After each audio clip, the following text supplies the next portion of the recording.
ஓம் சாந்தி. அவ்யக்த முரளி 2/12/1985 அவ்யக்த பாப்தாதா மதுபன். இன்றைய முரளியின் தலைப்பு பந்தனங்களிலிருந்து, அதாவது தடைகளிலிருந்து விடுபடுவதற்கான யுக்தி ஆன்மீக சக்தி. பந்தனங்களிலிருந்து, அதாவது தடைகளிலிருந்து விடுபடுவதற்கான யுக்தி ஆன்மீக சக்தி. இன்று பாப்தாதா தன்னுடைய ஆன்மீக குழந்தைகளின் ஆன்மீக தன்மையின் சக்தியை பார்த்துக்கிட்டு இருந்தாங்க. ஒவ்வொரு ஆன்மீக குழந்தையும் ஆன்மீக தந்தை கிட்ட இருந்து ஆன்மீக சக்தியின் சம்பூர்ண அதிகாரத்தை, அதாவது உரிமையை, குழந்தையாக இருக்கும் காரணத்தினால பிராப்தி செய்தே இருக்கிறாங்க. ஆனா பிராப்தி சொரூபமாக எந்த அளவு ஆகி இருக்கிறாங்க அப்படிங்கிறத பார்த்துட்டு இருந்தோம்னு பாப்தாதா சொல்றாங்க. அனைத்து குழந்தைகளும் ஒவ்வொரு நாளும் தன்னை ஆன்மீக குழந்தை அப்படின்னு சொல்லி ஆன்மீக தந்தைக்கு அன்பு நினைவுகளின் பிரதிபலனை வாய் மூலம் அல்லது மனம் மூலம் அன்பு நினைவு மற்றும் நமஸ்காரத்தின் ரூபத்தில் கொடுக்கிறாங்க. நீங்கள் பிரதிபலனை கொடுக்கிறீங்கள் தான் இல்லையா? இதன் ரகசியமாக தினசரி ஆன்மீக தந்தை ஆன்மீக குழந்தைகளே அப்படின்னு சொல்லி ஆன்மீக சக்தியின் வாஸ்தவமான சொரூபத்தை நினைவூட்டுறாங்க. ஏன் அப்படின்னா, இந்த பிராமண வாழ்க்கையின் விசேஷமே ஆன்மீக தன்மை தான். இந்த ஆன்மீக சக்தி மூலமா தன்னை மற்றும் மற்றவர்களை பரிவர்த்தனை செய்றீங்க, அதாவது மாற்றம் செய்றீங்க.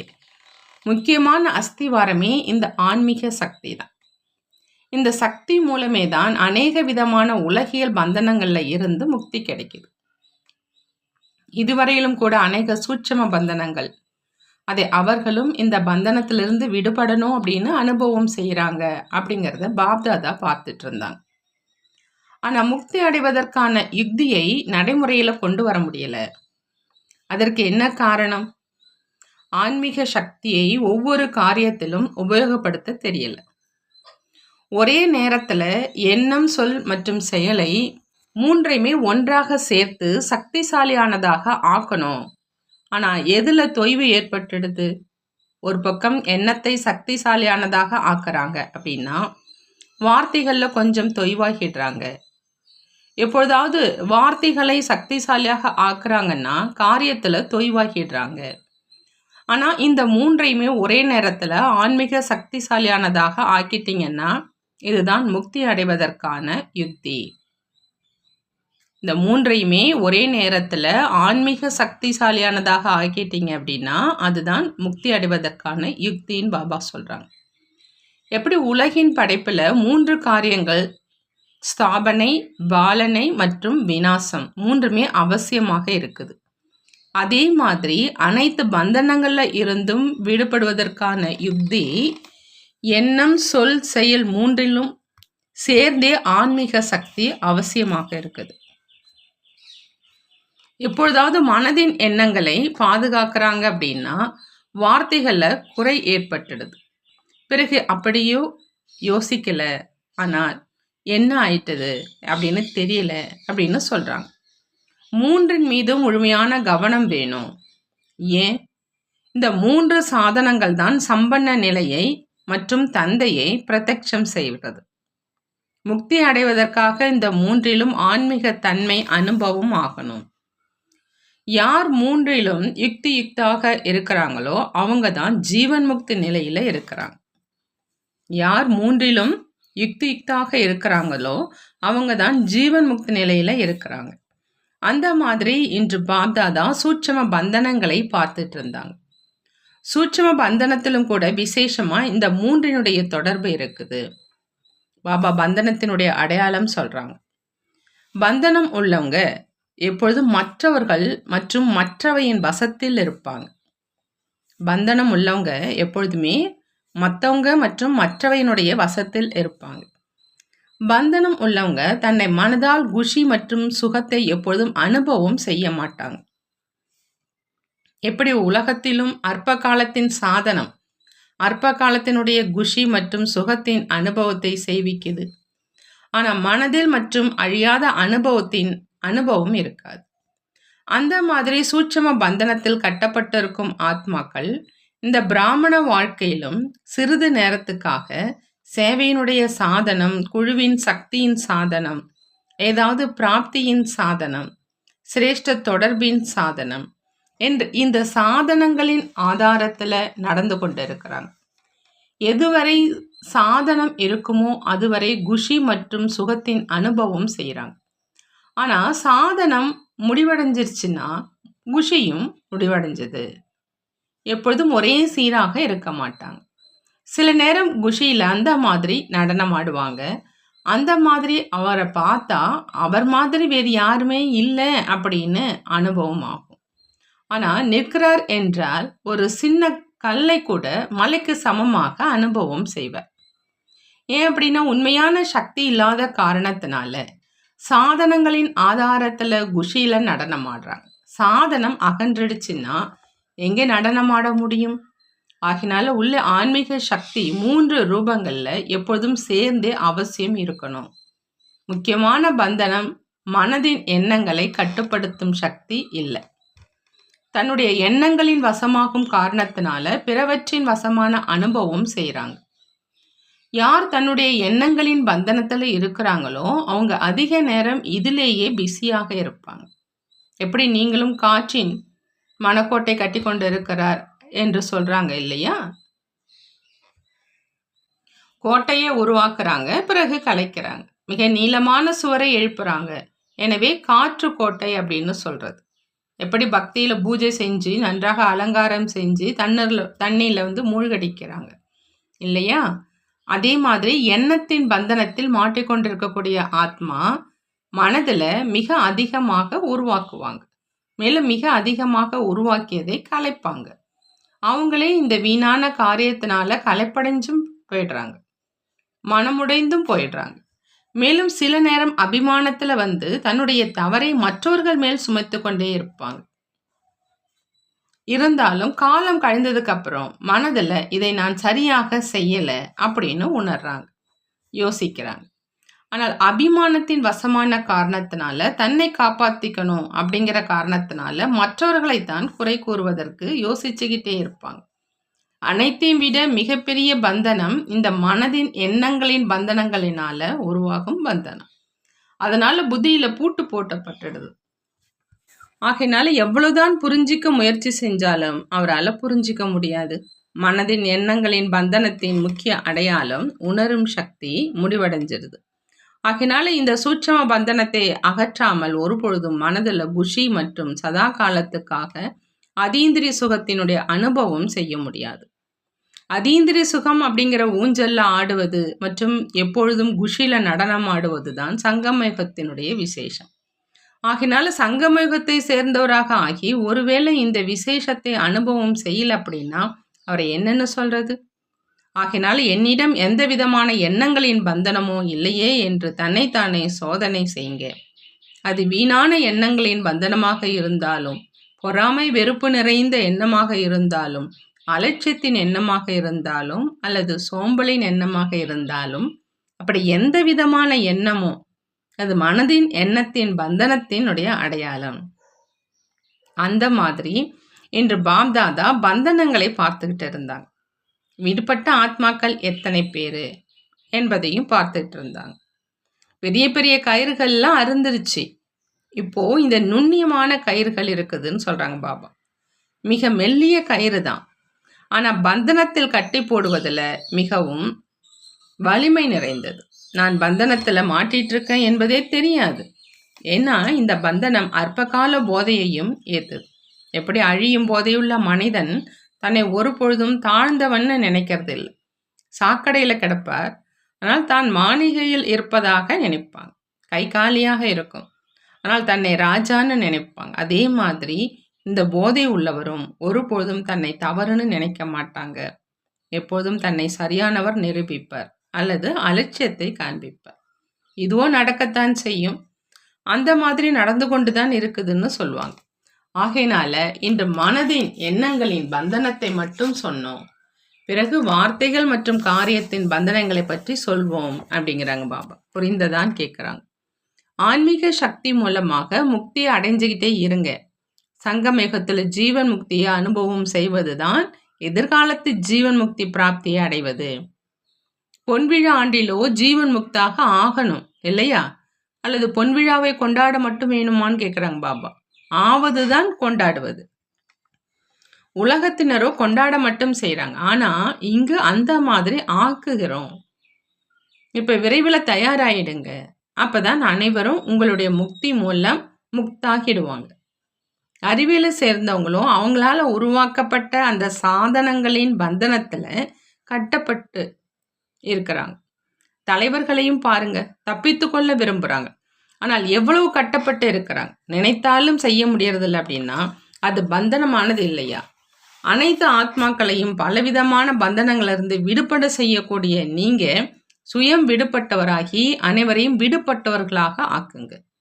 உலகில் உள்ள அனைவருமே முக்தி முக்தி என்று சொல்லி கதறிக்கொண்டிருக்கிறாங்க. சிலர் ஏழ்மையிலிருந்து விடுபட விரும்புகிறாங்க, சிலர் குடும்பத்திலிருந்து விடுபட விரும்புகிறாங்க. ஆனால் அனைவரின் குரலோ முக்தி அடைவதற்கானது தான். ஆகினால இப்போ முக்தி வழங்குபவராக ஆகி முக்தி அடைவதற்கான வழியை சொல்லுங்க மற்றும் முக்தியின் ஆஸ்தியை கொடுங்க. இதுவோ தந்தையால் செய்ய முடியும் காரியம்தான் என்று செய்தி அனைவரிடமும் சென்றடையுது என்று புரிஞ்சுக்கிறீங்க. நாம் செய்ய வேண்டியது என்ன? நீங்கள் பிராப்தியை அடையணும். தந்தைக்கு அடைய வேண்டாம், உங்களுக்கு பிரஜைகளும் வேண்டும், பக்தர்களும் வேண்டும், தந்தைக்கு வேண்டாம். யார் உங்களுடைய பக்தர்களாக இருப்பாங்களோ அவங்க தந்தையின் பக்தர்களாக இயல்பாகவே ஆகிடுவாங்க. ஏன்னா துவாபர் யுகத்தில் நீங்கள் தான் முதல் பக்தனாக ஆவீங்க. முதல்ல தந்தையினுடைய பூஜையை தொடங்குவீங்க. அனைவரும் இப்போ உங்களை பின்பற்றி செய்வாங்க. ஆகையினால இப்போ என்ன செய்யணும்? அவங்களுடைய கூக்குரலை கேளுங்க, முக்தி அளிக்கும் வள்ளலாக ஆகுங்கன்னு பாபா சொல்கிறாங்க. நல்லது. எப்பொழுதும் ஆன்மீக சக்தியின் யுக்தி மூலம் முக்தியை அடையக்கூடிய, எப்பொழுதும் தன்னை சூட்சம பந்தனத்திலிருந்து விடுபட செய்து முக்தி அளிக்கும் வள்ளலாக ஆகக்கூடிய, எப்பொழுதும் தன்னை மனதின் குஷி மற்றும் அதீந்திரிய சுகத்தின் அனுபவத்தில் மிகவும் முன்னுக்கு செல்ல வைக்கக்கூடிய, எப்பொழுதும் அனைவர் மீதும் முக்தி அடைந்த ஆத்மா ஆவதற்கான சுப பாவனை வைத்திருக்கும் ஆன்மீக சக்திசாலியான குழந்தைகளுக்கு பாப்தாதாவின் அன்பு நினைவுகள் மற்றும் நமஸ்காரம் செய்கிறாங்க. நாமும் நம்மளுடைய பாப்தாதாவுக்கு அன்பு நினைவுகள் மற்றும் நமஸ்காரம் செய்வோம். பாட்டிகளோடு அவ்யக்த பாப்தாதா சந்திக்கிறாங்க. பாபா கேட்குறாங்க, நீங்கள் கேட்பதன் கூடவே சொரூபம் ஆவதிலும் சக்திசாலியான ஆத்மாக்கள் தான் இல்லையா அப்படின்னு. எப்பொழுதும் தன்னுடைய எண்ணங்களில் ஒவ்வொரு நாளும் தனக்காக மற்றும் மற்றவர்களுக்காக ஏதாவது ஊக்கம் உற்சாகம் நிறைந்த எண்ணத்தை வைங்க. எப்படி இன்றைய நாட்களில் செய்தித்தாளில் அல்லது நிறைய இடங்களில் இன்றைய சிந்தனை என்று விசேஷமாக எழுதுகிறாங்க இல்லையா? அதே மாதிரி தினசரி மனதின் எண்ணத்தில் ஏதாவது ஊக்கம் உற்சாகத்தை வெளிப்படும் ரூபத்தில் கொண்டு வாங்க. மேலும் அதே எண்ணத்தினால தானும் சொரூபமாகுங்க. மேலும் மற்றவர்களின் சேவையிலும் ஈடுபடுத்தினீங்க அப்படின்னா என்ன ஆகும்? எப்பொழுதுமே புதிய ஊக்கம் உற்சாகம் இருக்கும். இன்று இதை செய்வோம், இன்று இதை செய்வோம் என்ற ஊக்கம் உற்சாகம் இருக்கும். எப்படி ஏதாவது விசேஷ நிகழ்ச்சி இருக்குதுன்னா ஏன் ஊக்கம் உற்சாகம் வருது? இதை செய்வோம், பிறகு இதை செய்வோம் என்ற திட்டத்தை உருவாக்குறீங்க இல்லையா? இதன் மூலம் விசேஷமா ஊக்கம் உற்சாகம் வருது. அதே மாதிரி தினசரி அமிர்த வேளையில விசேஷமா ஊக்கம் உற்சாகத்தினுடைய எண்ணத்தை வைக்க சொல்றாங்க பாபா. மேலும் பிறகு சோதனை செஞ்சு பார்த்தீங்கன்னா தன்னுடைய வாழ்க்கையும் சதா காலத்துக்கு உற்சாகம் நிரம்பியதாக இருக்கும். மேலும் உற்சாகம் கொடுப்பதாகவும் ஆயிடும். புரிந்ததான் பாபா கேட்குறாங்க. எப்படி மனோரஞ்சன நிகழ்ச்சிகள் நடக்குது அதே மாதிரி தினசரி இந்த மனதிற்கான மனோரஞ்சன நிகழ்ச்சி இருக்கட்டும் அப்படிங்கிறாங்க பாபா. நல்லது. அடுத்ததாக பாபா கேட்குறாங்க, நீங்கள் எப்பொழுதும் சக்திசாலியான நினைவில் முன்னேறி செல்லும் ஆத்மாக்கள் தான் இல்லையா அப்படின்னு. சக்திசாலியான நினைவு இல்லாமல் எந்த அனுபவமும் ஏற்பட முடியாது. ஆகினால எப்பொழுதும் சக்திசாலியாக ஆகி முன்னேறி சென்று கொண்டே இருங்க. எப்பொழுதும் தன்னுடைய சக்திக்கு ஏற்ற மாதிரி ஈஸ்வரிய சேவையில் ஈடுபட்டுடுங்க. மேலும் சேவையினுடைய பலனை அடைங்க. எந்த அளவு சக்தி இருக்குதோ அந்த அளவு சேவையில் ஈடுபடுத்திக்கிட்டே இருங்க. அது உடல் மூலமாகவோ மனம் மூலமாகவோ பணம் மூலமாகவோ இருந்தாலும் ஒன்றிற்கு பல மடங்கு கண்டிப்பாக கிடைக்கும். தனக்காக சேமிக்கிறீங்க, அநேக ஜென்மங்களுக்காக சேமிக்கணும். ஒரு ஜென்மத்துல சேமிப்பதனால 21 ஜென்மங்கள் கடும் உழைப்பிலிருந்து விடுபட்டுடுவீங்க. இந்த ரகசியத்தை தெரிஞ்சிருக்கீங்கள் தான் இல்லையான்னு கேட்குறாங்க. ஆகையினால எப்பொழுதும் தன்னுடைய எதிர்காலத்தை உயர்ந்ததாக ஆக்கிக்கிட்டே இருங்க. மிகவும் குஷியோடு தன்னை சேவையில் முன்னேற்றி கொண்டே இருங்க. எப்பொழுதும் நினைவு மூலமா ஒரே சீரான நிலையோடு முன்னேறுங்கன்னு சொல்றாங்க பாபா. அடுத்து பாபா கேட்குறாங்க, நீங்கள் நினைவின் குஷி மூலம் அநேக ஆத்மாக்களுக்கு குஷி கொடுக்கக்கூடிய சேவாதாரி தான் இல்லையா அப்படின்னு. உண்மையான சேவாதாரி அப்படின்னா எப்பொழுதும் தானும் முழு ஈடுபாட்டில் மூழ்கி இருப்பது மற்றும் மற்றவர்களையும் முழு ஈடுபாட்டில் மூழ்க செய்கிறது. ஒவ்வொரு இடத்தினுடைய சேவை அதனுடையது.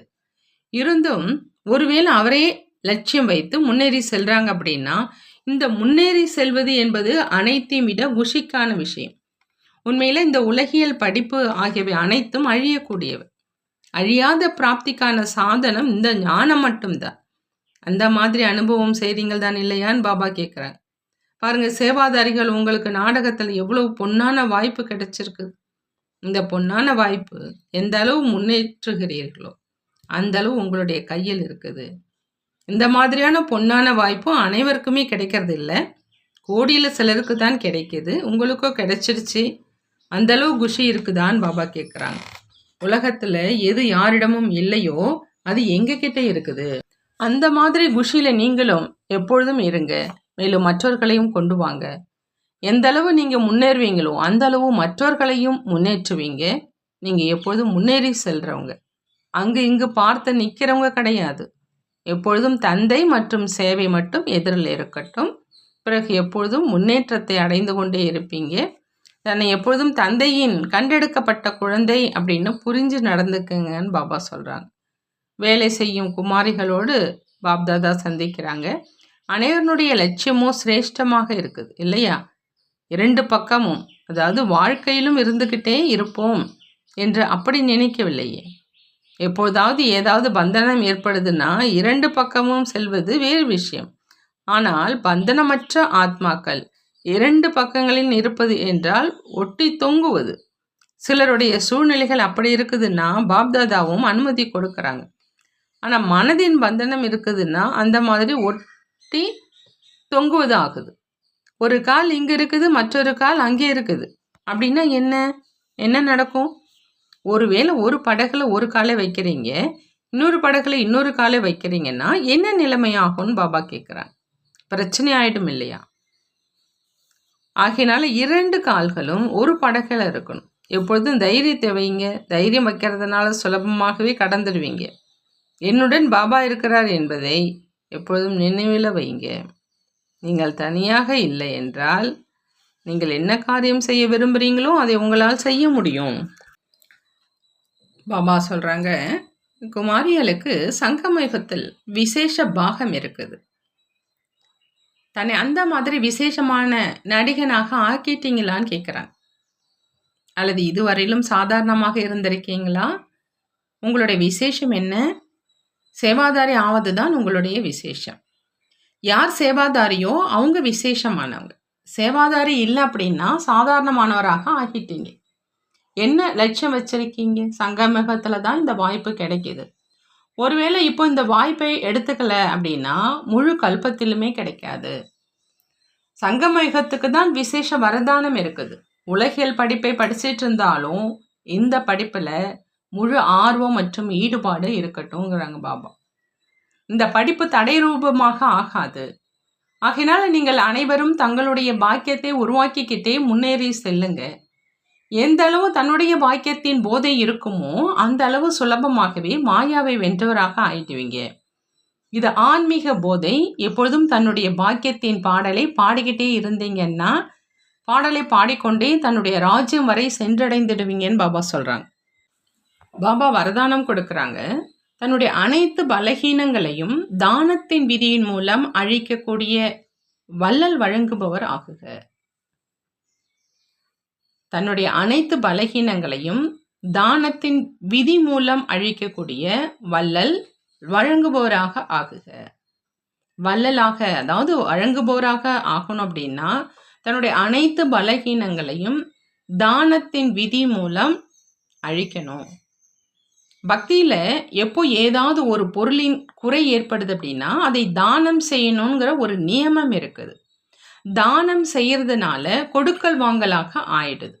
ஆகினால எந்த ஒரு பலகீனத்தையும் அகற்றுவதற்காக வள்ளல் மற்றும் வழங்குபவராக ஆகுங்க. ஒருவேளை நீங்க தந்தையினுடைய பொக்கிஷத்தை மத்தவங்களுக்கு கொடுப்பதற்காக பொறுப்புல இருக்கும் ஆதாரமாக ஆனீங்க அப்படின்னா, பலகீனங்கள் விலகுவது இயல்பாகவே நடந்துடும். தன்னுடைய வள்ளல் வழங்கும் தன்மையின் சக்திசாலியான சமஸ்காரத்தை வெளிப்படுத்துனீங்கன்னா, பலகீனமான சமஸ்காரம் இயல்பாகவே முடிவடைஞ்சிரும்னு சொல்றாங்க பாபா. பாபா ஸ்லோகன்ல சொல்றாங்க, தன்னுடைய சிரேஷ்ட பாக்கியத்தை மகிமை பாடிக்கிட்டே இருங்க, தன்னுடைய பலகீனத்தை அல்ல. பலகீனத்தை பாடிட்டே இருக்காதீங்க, ஆனா சிரேஷ்ட பாக்கியத்தினுடைய அந்த மகிமையை பாடிக்கிட்டே இருங்கன்னு பாபா சொல்றாங்க. நல்லது. ஓம் சாந்தி. நன்றி பாபா, நன்றி.